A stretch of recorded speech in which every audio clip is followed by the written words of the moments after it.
Welcome to Red V TV, following Saints' 60 points to 10 victory here at the AJ Bell Stadium, round 13 of Super League.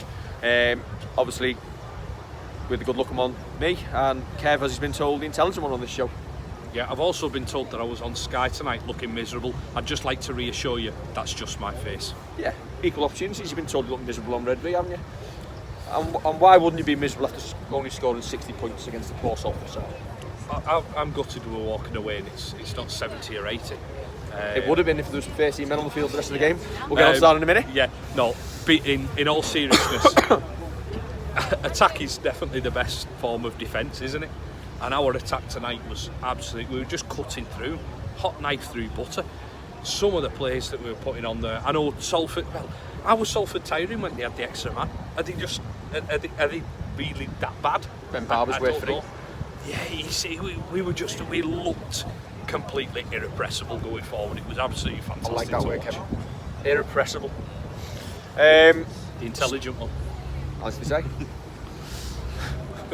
I'm bringing me the national record of achievement next week. Okay. I'll bring mine. Plenty of GCSEs on this show, I'll tell you. Started off really well. My worry early on was how we started too well, like we did against Wakefield that early try, but straight away I think the heads stayed on, didn't they? And absolutely, yeah. Lessons learned. Yeah, we just got the roll on and just kept going and kept going and kept going. We were incessant. We literally didn't look like there was a curtain in the world for what Salford could bring. It was like let's not worry about them. We'll do our own thing and we'll take it to completely different heights. Barba this evening, for the time he was on the field, is that one of the best individual performances you've probably seen a Saints player have in a game? Yeah, probably so. It echoes back of Mr. Lion for better. For those of us. No, it is, but it still echoes back of Mr. Lion for those of us who were fortunate enough to watch in the mid-2000s when Jamie Lyon was about. That's exactly what you got. It's probably the people who watched in the mid-80s and saw Mal Meninga, they probably saw exactly the same thing that we're seeing today with Barba. It's really something that, and it sounds like a cliche, but you need to get down and you need to watch Barba in the flesh. Just get down to one game, probably not next week, but get down to one game and actually see him play for Saints. He's going to be one that you're talking to your grandchildren about years to come. Yeah, you're just blessed to be able to watch him play, and he's just absolutely fantastic. The things that he sees and then can do. He sees them 10 seconds before we do. Yeah. Well, a mortal does. Yeah. It's scary how good one player can be compared to his fellow professionals. Yeah, and just going off. You know what? He could not play another game, and he'd still win Man of Steel. Probably so. But just going off that doesn't make us a one-man team. No, there's quite a few good performances out there tonight. Johnny Lomax was fantastic. Yeah, and you know what? That's probably Johnny Lomax's best game this season. And that's coming off the back of a hat-trick last week. Then you've got the likes of Luke Thompson, who again ran really hard and really well. Dom Perry, the transformation in that bloke in the past 6-8 months has been absolutely tremendous. Wish FM have nicked you dancing Dom's feet. Oh, have they? Yeah. Copyright Kev Pender. Right, it's starting to rain, it's already cold, but the red card, plenty of debate on the Twitter. Yeah. Now, we're based on this on seeing it live. Yeah. And pictures from a really bad screen, so if I get home this evening and I see direct contact there from close up, I'll tell you I might be wrong. But for me, the man's going to ground. Matty Lees just goes in for the big hit. I thought he caught him by his shoulder first. Cue 10 million YouTube comments saying we're wrong, but well, that's what it's instant fan reaction for. And he's going for the big hit, and if he does catch him round, first of all, if he does hit the shoulder first, it's play on. If he does hit the shoulder, if he does hit the head first, is it malicious and reckless?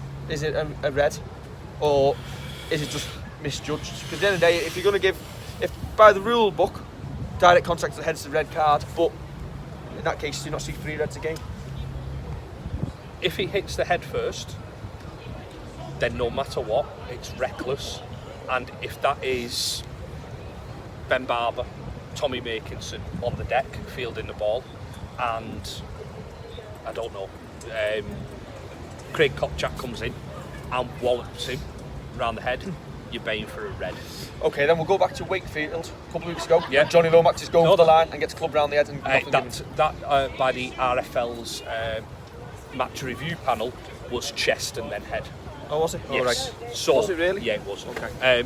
But going off it, if it's shoulder then head, then it's, I don't know, is it a different decision?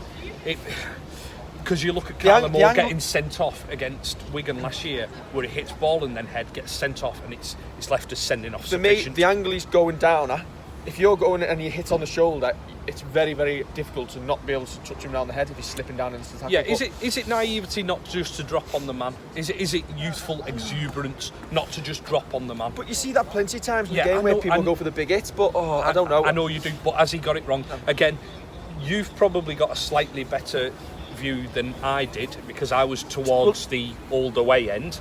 I didn't know what had happened first. I just saw that we were going to the screen, then watching the screen, I don't know, I might as well have been watching it on a calculator, because that screen, it's not a good definition, is it? It's not high definition, so it's difficult. The initial reaction around us in the press area, a lot of the journos thought he hit shoulder first and was shocked that it was a red. The official club account tweeted that it was he hit the shoulder first, so I wasn't alone in my view. No, that's fine. Listen, I'm not bagging. There was plenty of debate on Twitter. Some said it was a red. Yeah. Some said it was a yellow. Some said it was not even a penalty. So I'll go home and no doubt I'll forensically analyse and we'll take do some the pictures. match review panel. Yeah, but you'll have to watch Red V's preview show next week, and we'll discuss it on our match review panel. Anyway, so we were 34-6 up at half time. Second half carried on when we left off. It would have been easy to allow Salford back in the game, but again, relentless. Yeah, absolutely. And again, as I said earlier, attack is the best form of defence. Keep them down their end, make them get to halfway and kick it, or something similar, or force the error, and that's the best way to defend. It's easy to say, but it is definitely the best way to defend. But I loved how the defence worked. You look at the break, I think it was Barba who put the kick in, the halfback picked it up and started running on his own. Next minute, Farge is near him, Barba's with him, they both drag him over the touchline. That kind of work from what is in essence a halfback and a fullback epitomises the team. I thought Regan Grace was tremendous tonight defensively, yeah. And he started finishing well as well. Yeah, absolutely. Confidence makes. Yeah, there was a kick over towards him in the second half, and he went up like Tommy Makinson does, fingers pointing skywards, goes up, catches it like that. He's not waiting for it, he's gone up for it. And as you say, it's that confidence, and I don't think he's ever going to make meters taking it back in against the big men. I don't think that's his game. God bless him for putting his hand up to do it, but it's not his game. We could have grabbed Ben Thaler then, he's just walked past. We could have asked him what the... he was the video ref, it was probably his decision to give the red. Yeah, well, it probably was, but we could have asked him about it. Just out of the corner of my eyes, the ambulance has arrived to take Ben Barba off to hospital. How much of a blow is that for us? I thought at first when he went down it was a shoulder injury for the way he reacted, but I think it looks like it could be a bit of a stinger, and a neck injury is the concern, which is why they immobilised him on the field, and fingers crossed it's just a precaution. He did come off and he did smile and was squeezing his hand. I think he's always smiling, is he? Happy to be in sunny. He's just disappointed he couldn't be standing there to pick up his next check. Yeah, well, that's it. Hopefully it is just a precautionary thing, but I'll wait for the club doctors before any. It's one of those. It can, about anything. It's one of those, and you don't know until you get the scan. But fingers crossed, it's not going to be as bad as we thought. Either way, Catalan home next week. Obviously, he's obviously going to miss next week. Yeah. What do? Do you switch the team around, or do you just slot Matty Costello being at fullback? Oh, it's a good game actually to throw him into. And obviously you got to think of you got Castleford in the cup the week after. James Roby, you may potentially will be missing Ben Barba. Do you just hold James Roby out and just bring him back to Castleford? If James Roby's fit, you put him back in.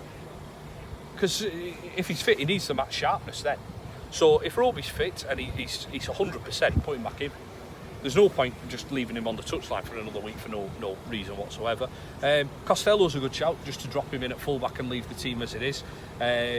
Alternatively, obviously, we could throw Lomax back to fullback and put Farge in at 6. I thought Farge went well tonight.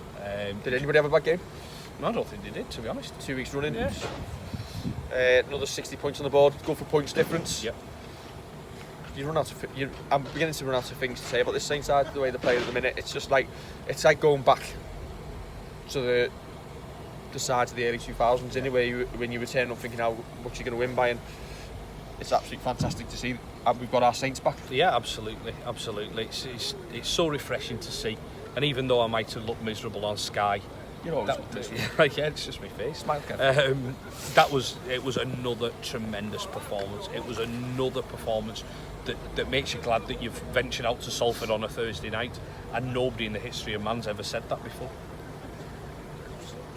Talking of Salford, just before we finish, another really disappointing crowd from themselves. It's just it's a worrying trend that's creeping in amongst some of these lower Super League sides, isn't it? It is, and again, I know we've bagged these clubs, but it's across the board now, yeah, isn't it? It's a shame, because we could be in that situation if we weren't so successful. We could find ourselves in their shoes. I don't think this ground helps. Are we getting out of the rain? The camera's getting wet. I don't think this ground helps. Good side. I don't think where it's located helps. I think moving it's not the bad choice, but for me, when you've got a couple of stands that look like corrugated tin irons, and your crowd migrate to the seats, which is on the camera side. Yeah. So you don't even see a crowd. It makes it hard for people to sit at home and think, I wish I was there. Yeah. Unless Ben Barba's playing. How did the Saints fans look from where you were today? Another good following, especially for the Thursday night, and in fine voice as well. Yeah. A couple of songs choices. The Everton fan in him's coming out here. We'll say nothing. But you know what? Saints fans enjoying themselves, making up songs. It's horrendous. It's good to see the young lads getting to see a little bit of the flair that we probably saw 10, 12 years ago when we were young lads. Absolutely. When we were young. So long ago. Right, we will see you next week for the preview show on Red V. Don't forget to like, share and subscribe. Slate us on Twitter, calling us blinds for saying it wasn't a red. Well, me anyway. But we'll have a look later on, won't we? And we'll see you next week for Red V TV.